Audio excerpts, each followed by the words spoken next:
Hello, everyone. This is Becky Moore, and I'm here today talking to you about the cashiering procedures that we're going to be doing for this new school year. If you haven't met or we haven't met yet, I have taken over the position that Susan used to fill in the nutrition service office.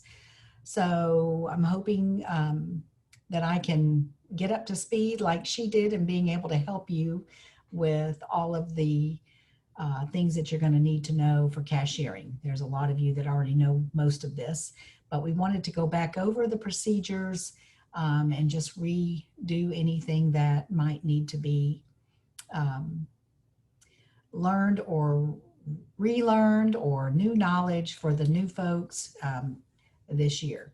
And I'm learning right along with you. So I'm going to give some information. I'm going to go ahead and share my screen. And let's pull up this little handout, this little document that I have.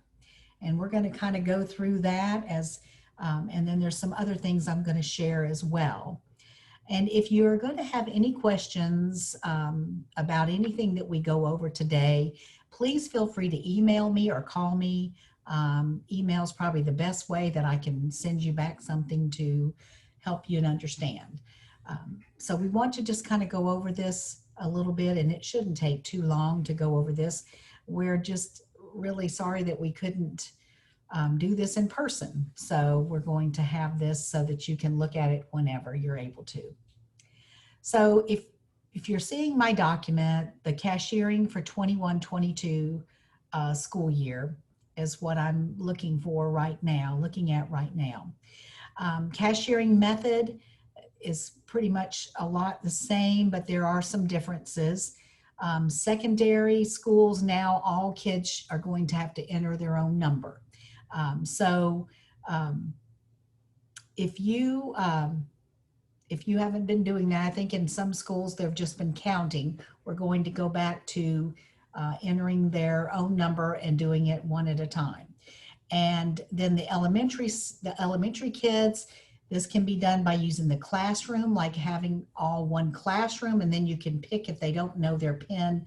If we need to set up the classroom, let me know and we can definitely do that. But they can get the classroom set up or the PIN number entry. It's going to be either way for the elementary kids. I've got the cashiering procedures here, and you should have a copy of this handout in the folder that you received. So if you want to get that out, I want to go through this, not every single word of it, but this is going to be for you it's the standard operating procedures. We've updated them this year to change a few things. But if you want to go ahead and get those out of your packet that was sent to you or you received, we're going to kind of go through those just a little bit before we go forward. Because there's a part in here that the procedure starts out with opening the POS from Primero. So this is kind of going through how you launch that. If you've not done this, if you're new and you're going to get your peer to help you, that would be great while you're learning this part. But you're going to launch the POS by clicking on the Primero Edge POS icon, and you're going to enter your user ID and password. Click to open POS.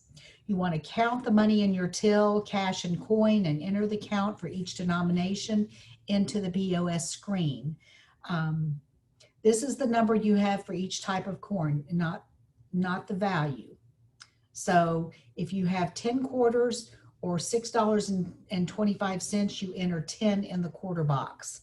So that's something to kind of keep in mind when you're doing that. Click OK and click Enter POS to begin your session. So we're going to have cash in the tills this year. That's going to be divided up between all the schools, and that'll come later when we get that determined from the central office. They're going to get that amounts sent to us, but each of your registers are going to have a till amount.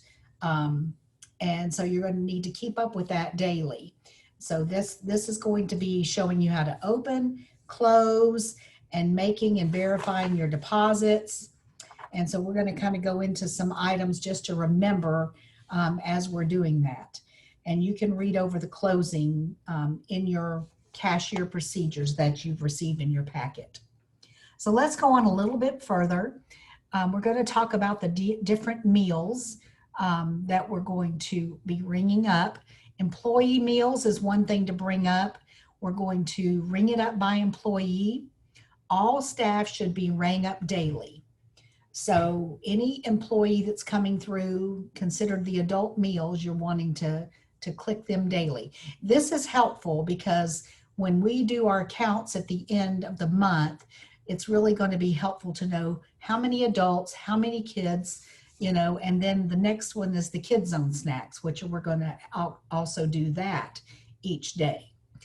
So no more just counting the meals. We're going to be actually ringing them up this year. And that is definitely a change, I understand, from what we did last year. So that's going to be something we need to remember how to do, and your procedures are going to help, along with some notes that we've taken here. So the next thing is the Kids Zone snacks. Each day, you're going to ring up with the 24 hours of service, within 24 hours of the service. This is going to be done either that or the next morning. Now I've got, and I'm going to flip over here if I can do that. I want to click on the presentation here that I've got to show you a couple slides. Thank you to Miss Vera who printed these for me.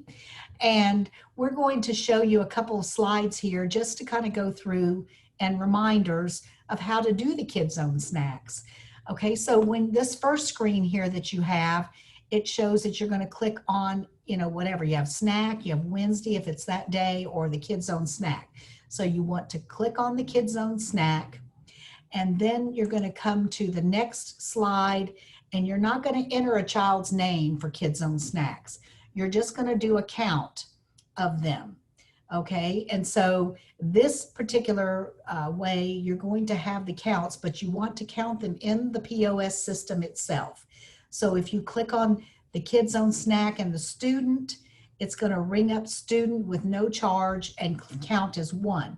But if you have, say, 94 Kids Zone snacks that day, you want to do this 94 times. I know that's a lot, but we're not going to have to do the students, but we do want to individually ring them up, because the problem that we're having is we're not getting the right count.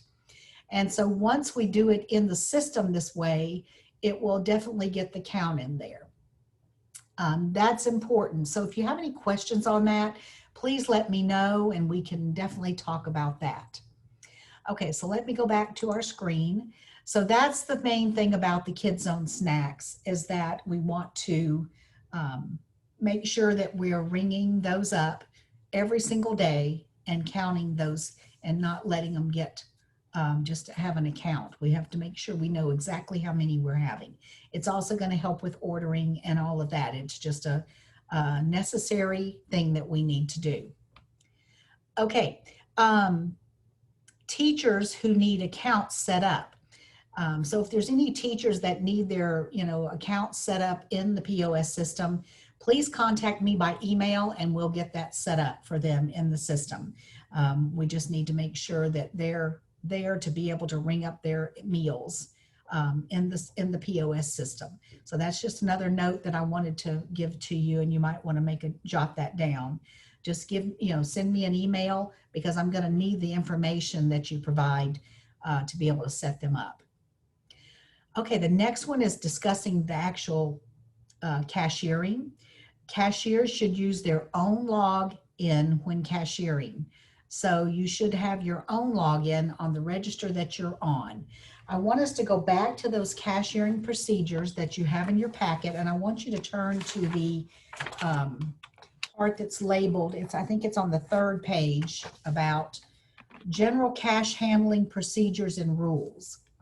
So this is going to tell you the main cash handling procedures and rules.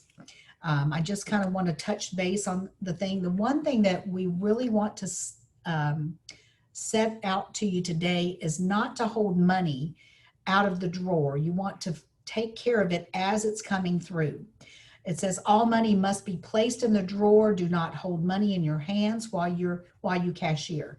That's just a disaster waiting to happen. You know, now I know we're not dealing with huge amounts of money, but when you're trying to keep your drawers correct, you want to make sure that you're putting that in the drawer. Cashier till funds must be kept in a secure location, and we're going to talk more about that in a minute, and locked up. So this is really a more detailed section on that. Register must be locked if left unattended. That's something you need to think about. If you're going to leave it and come back to it, you want to lock it up. And then there's no disbursements to be made under any circumstances. And then they go into deposit slips and all of that. And we're going to kind of share a few things here on the sheet that I have up on the screen. Look at the bullets that I have under that section of cashiers should use their own login when cashiering. You want to count your own till, which verifies the manager count. And then no shared tills. So you don't want to be sharing funds back and forth with other tills. The till is in the drawer area. No till numbers assigned until a certain register. So you want to make sure that you're under the correct register and you're not changing any numbers. They aren't going to be assigned as a certain register anymore. They're going to just be numbered, but not just a specific till. No slush or shorts, no making the drawer right to match the opening balance. Okay, this is really important. If you come up with short at the end of the day, you want to count it that way. And you don't want to try to find change or anything else to make it, no matter how, if it's just 5 cents. You want to make sure it's notified that way. And short deposit to make till correct every day. So you want to make sure that you're balancing that out when you're finishing up and getting your deposit ready. So don't lay money on the register or hold the dollars in your hand. Process each kid and then move on. So that's the important thing. Now there's not going to be anything for elementary payments made that moment received. You can put it into their account, but don't be handling money with the elementary and giving them back change, because they're going to have a hard time keeping up with that. So don't hold that, but try to put it into their account, and let's not be using the cash funds with the elementary kids. It says also, the next thing I have noted, elementary and middle, no change back. So that's why it should go into their account. Like, they're not going to be able to hang on to that money and try to keep up with it. It's just a lot to have to, give that responsibility back to the child. The next one is called the high school. During lunch serving time, no change back, but they can get change back at other times, such as breakfast or after lunch. So during the busiest time, you don't want to be making change if possible. You want to try to either get them, if they bring a 20 and they need a change for a 20 or something, doing it different times rather than the middle of the lunch period. That is what's important there. And then also reconciling and deposits done daily to the office. I believe if you've done this before, you already know that, but tills should be locked up as you leave. If you need a key, go ahead and put in a work order. So do that at the beginning of school to set up a work order. There should not be anything left unlocked. And that also says that in your SOP as well. It tells you exactly how to do your deposits. There's a central office deposit procedure, which is on the last page.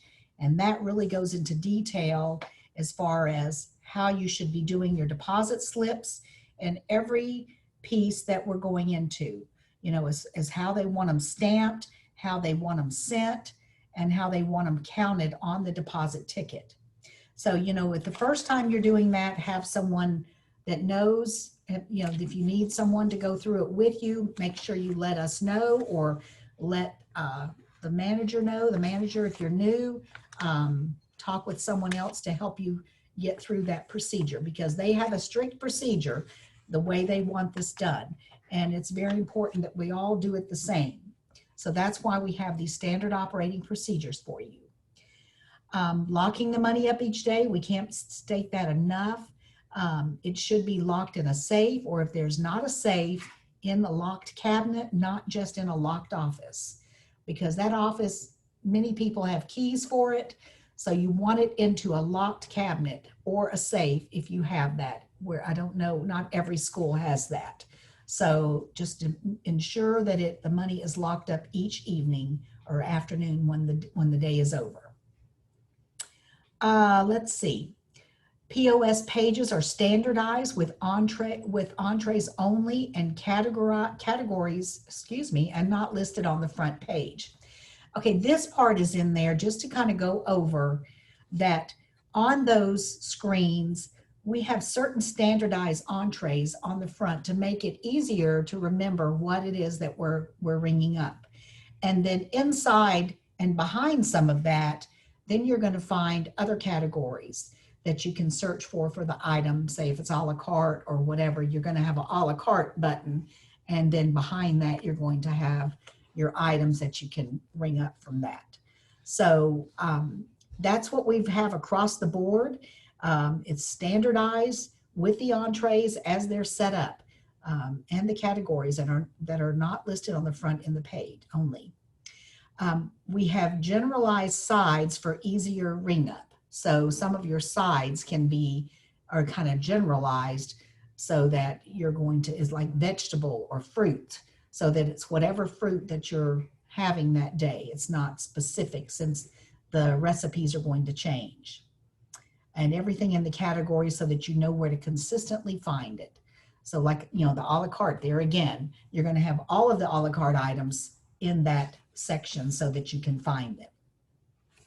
If you have any questions on any of that, then that's something to pose with us and to bring out so that we can discuss. Okay, so that's the main things that we wanted to cover. Like I said, your cashiering procedures, you really need to take that with you. Take time to go back over that. It's been a whole summer for most of you. There's different, there's in there information on how to reconcile and deposit on Primero Edge. You want to make sure you reconcile that every day, and the deposit, as I mentioned earlier. The cash handling is important, and also the deposit procedures. You want to make sure you take that to heart and go through all of these procedures and keep that with you until you feel comfortable with it. There's a couple other things I put down here at the bottom to discuss, and we can kind of talk about them if I can get down there. Hold on just a minute here. Other things to discuss. There's a best practice for reminding kids of PIN numbers, tips and tricks. You might want to, when you're able to talk with some, if you're not sure of how to get them to remember it, sometimes the teachers can help with that. Some of these elementary kids, they have to learn it at the beginning, and that may slow down the process, but there's, find out what others have used in the past to help them understand how to remember their PIN so they can put it in there when they're coming through. Because I think that's going to be one of the bigger changes this year. Also, there's cashiering ongoing training at makingitcount.org.